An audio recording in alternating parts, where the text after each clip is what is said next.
Ya, kita berjumpa lagi dalam dunia spiritual, di dalam keagamaan. Di depan saya ada segelas kopi. Kalau melakukan pekerjaan minum kopi, dalam bahasa Indonesia disebut, yuk kita ngopi yuk. Ngopi, ya, ngopi itu asal kata dari ngolah pikiran. Nah, khususnya untuk bapak-bapak, ibu-ibu, kopi sendiri itu antioksidan. Bagi bapak dan ibu-ibu yang hobi ngopi, kecil kemungkinan kena kanker. Nah, itu. Karena bapak sendiri mulai dari TK, SD sudah ngopi. Karena dari Jawa Timur banyak kopi di sana. Nah, sekarang sudah dewasa, sudah tua, kita coba minum segelas kopi. Bukan minumnya, tapi ngolah pikir, ngolah pikiran. Khususnya kaum bapak maupun kaum ibu yang sudah punya putra putri, baik masih balita maupun SD, SMP, SMA. Nah, ini minum kopi itu jangan berpikir enak atau tidaknya kopi tadi. Aku sedang ngolah pikir. Nah, ini. Ya, bau kopi ya manis.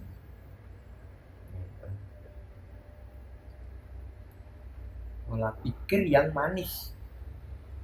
Pasti diaduk-aduk. Nanti ada filsafatnya sendiri ngopi. Tapi pada dasarnya Bapak menjelaskan ngolah pikir itu ngolah pikir yang bagaimana. Hidup kita tiap hari ada empiris, pengalaman-pengalaman, pengalaman mendidik anak-anak kita, pengalaman dari bekerja, semua kita olah. Yaitu dikatakan ilmu bibit, bibitnya ilmu, supaya putra putri kita cepat menjadi orang yang pandai dalam ilmu pengetahuan, pandai dalam agama dan keimanan, yaitu membekali.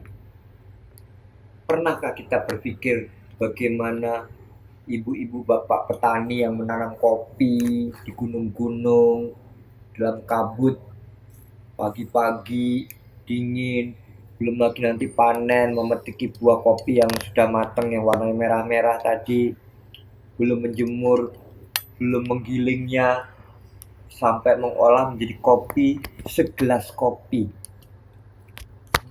Nampaknya sederhana, tapi ngolah pikirnya ini tadi.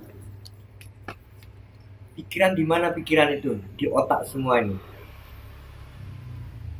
Otak semua ini tempat pusat ingatan, kemauan, dan kesadaran. Maka ditempatkan pada cerebralis kita, otak besar kita, encephalon ini.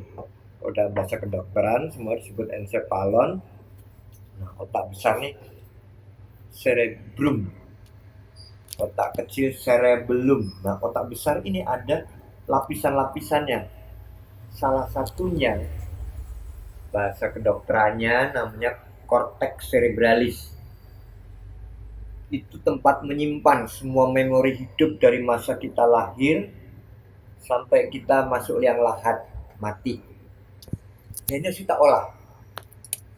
Kenapa kau bisa membaca? Kenapa kau bisa berkata-kata? Dari huruf-huruf A sampai Z. Kenapa bisa menghitung? Dari 0 sampai 1 bisa sampai 9. Bisa diolah. Sampai menjadi rumus-rumus. Sehingga bahasa dan rumus-rumus itu berterbangan keluar angkasa. Bisa mendarat di bulan, bisa mendarat di Mars. Itu akibat olah pikir. Nah, kita mengolah pikiran untuk pendidikan anak, khususnya bagi kaum bapak ibu yang masih punya anak masa pendidikan dasar dari SLTA sampai TK. Etika-etika itu ditanamkan pada konsep pendidikan dasar. Ya, seperti kita yang muslim, Kalau bertemu dengan orang lain mengucapkan assalamualaikum, salam sejahtera, Om Swastiastu bagi Hindu, Namo Buddhaya bagi Buddha. Semua tidak ada, merek-merek agama itu sama saja. Jadi jangan membeda-bedakan agama satu dan yang lainnya. Tapi semua disebut Islam. Islam itu penyelamat. Tidak hanya Islam itu milik Muhammad. Hindu, Buddha, Kristen pun juga Islam. Ya. Menyelamatkan manusia dan tidak benar menjadi benar disebut Islam. Ada dalam GBHN dan Undang-Undang Dasar 45. Jadi nggak perlu kita bertikai antara agama. Agamamu, agamamu, agamaku, agamaku. Tuhannya satu. Ya, kalau Islam nyebut Allah, kalau Hindu menyebut Sang Hyang Widi, kalau Kejawen Gusti Allah, kalau Islam Allah, bahasa Indonesia Tuhan. Ya sama saja ini apa? Air. Air putih ini kalau saya bawa ke Jawa udah berubah jadi banyu. Tapi kalau kita bawa ke Sunda udah berubah lagi jadi cai. Kita bawa ke Singapura jadi water. Tapi tetap dia air kan. Apa bedanya air Zam-Zam sama mata air Indonesia? Masih murni mata air Indonesia.